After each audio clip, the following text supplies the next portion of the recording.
have small acreage, if you're looking to diversify, if you have, you know, where like we were maxed out on our cattle production, looking for other animals to raise in areas that we weren't utilizing, which was here, this is a perfect operation. Right now this becomes a 2 acres of productive land, where before there really wasn't any production to it.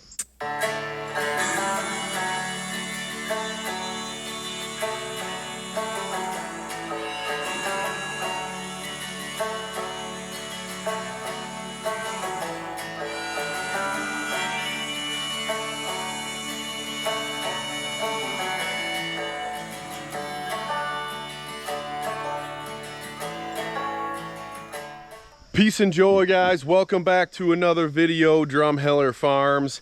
And today I want to give you a pig check, show you what's going on with these hogs out here on the farm.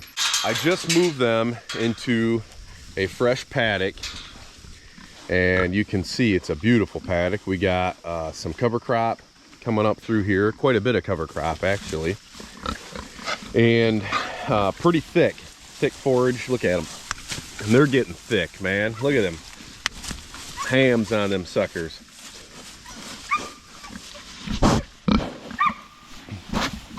Oh, quit. Quit, Blue. Another thing that there is in here is there's just a ton of apples. So the apples have begun to start falling from all of these trees. And you can see when I moved them over here about an hour ago, there was just hundreds of apples out here. Here's some remnants of what's left. Looks like they're getting all the big ones and kind of leaving the small ones for later. But they're just everywhere out here. We're raising apple finished pork out here on Drumheller Farms. But I'm really excited about these pigs, guys. This is our second year doing these pigs. And I believe that I'm gonna increase them. If you guys know anything about me and our operation here, we always want to do more. And I've talked in other videos about maybe decreasing a little bit on the chicken side of things, because the amount of work that goes into raising 250 chickens a month, it's quite ridiculous actually. I think what I'm going to do is I'm going to decrease a little bit on the amount of pigs or the chickens that we're raising, and I'm going to increase the pig production. And here's the reason why. I want to show you this paddock I just took them out of, and it's hit pretty hard. And I did that for a reason.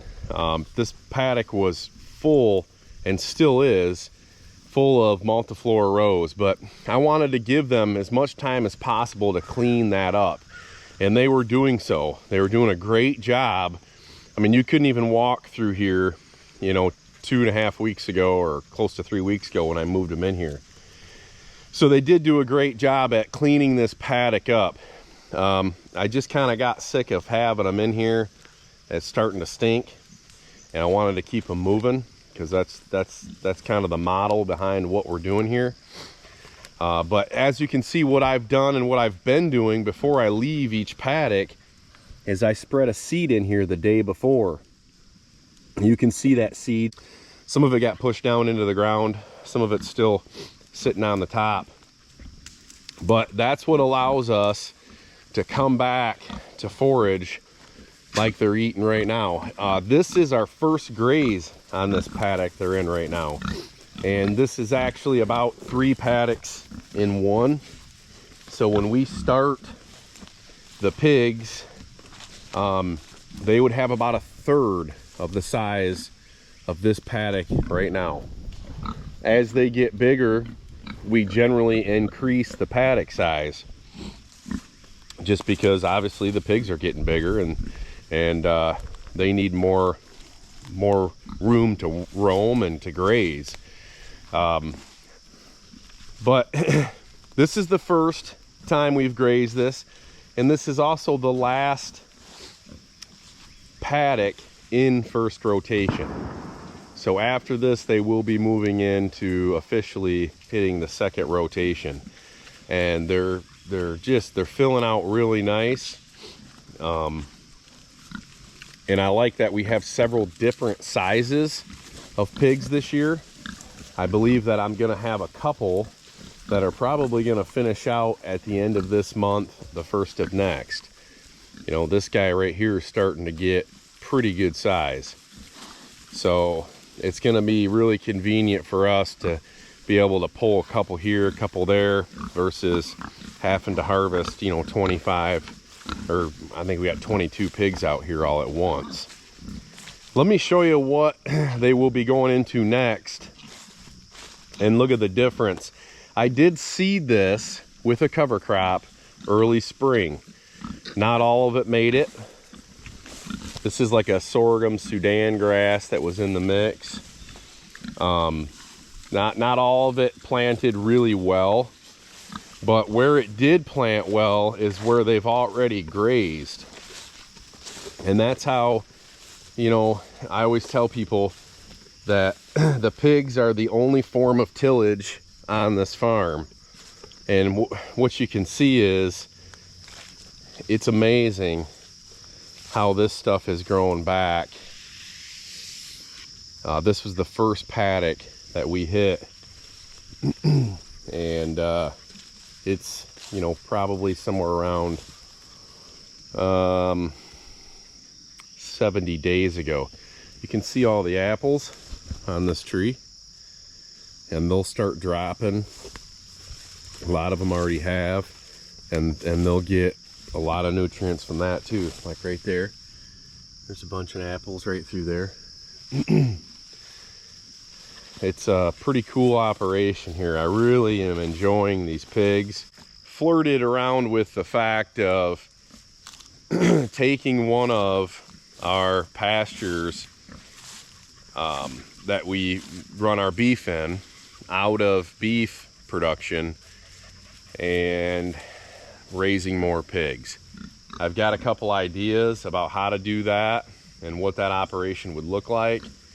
I'm not 100% sold on it, but it's basically would be a paddock that's just on the other side of these woods right here. It's about a 5.5 to 6 acre field that would be really easy for us to skip with the cattle.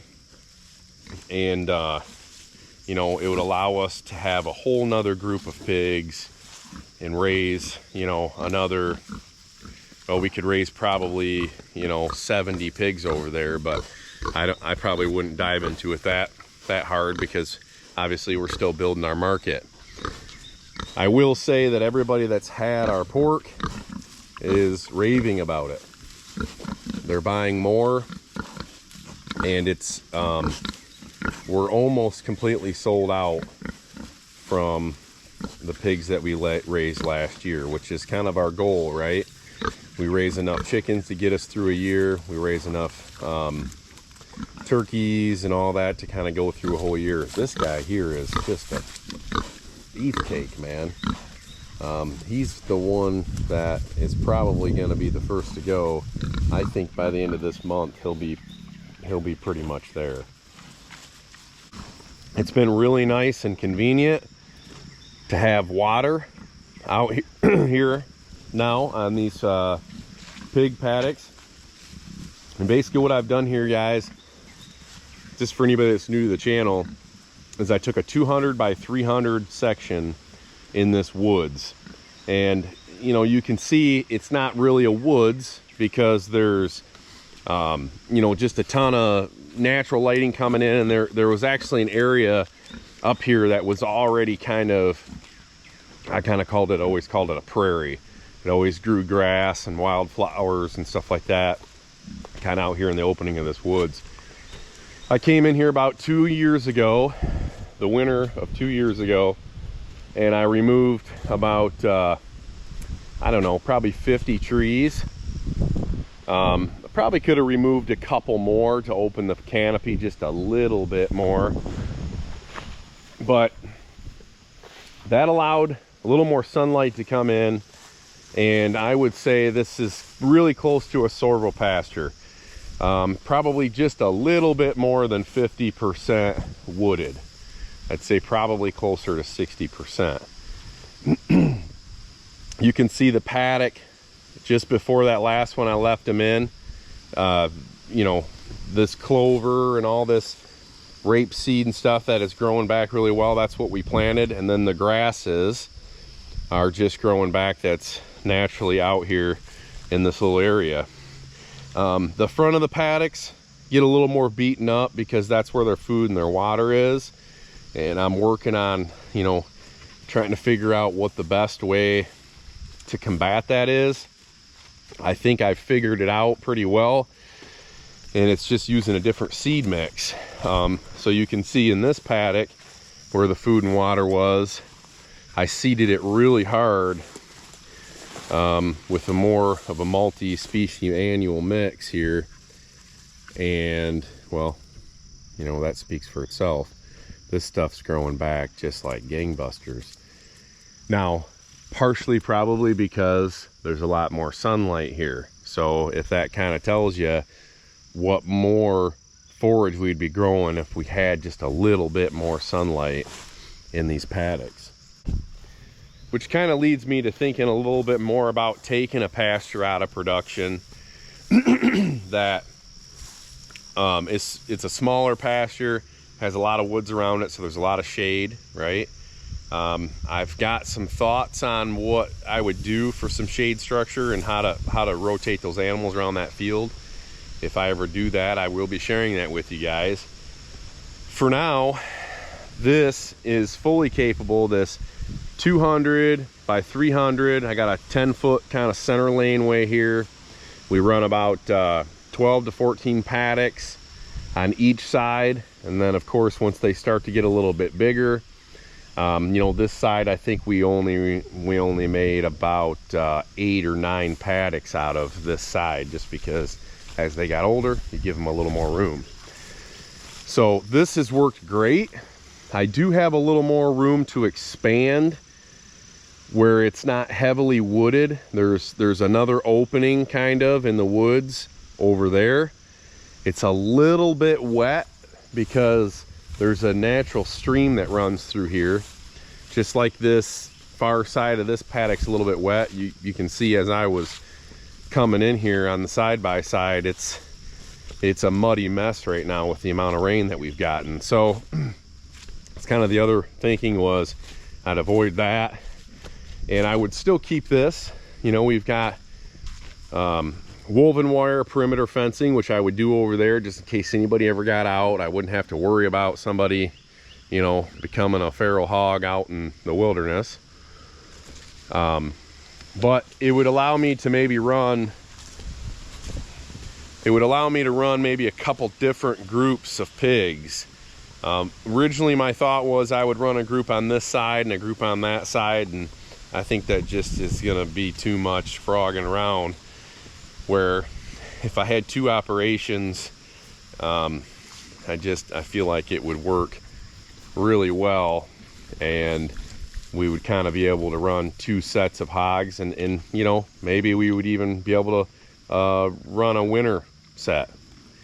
You know, I've heard of some guys here locally to me that sell quite a few finished hogs every year for meat, and they say they do a lot of their raising in the winter, which to me defeats what we're doing here by letting them get a bunch of forage in them. But I think that field would stockpile enough grass and stuff that they would be able to forage most of the year.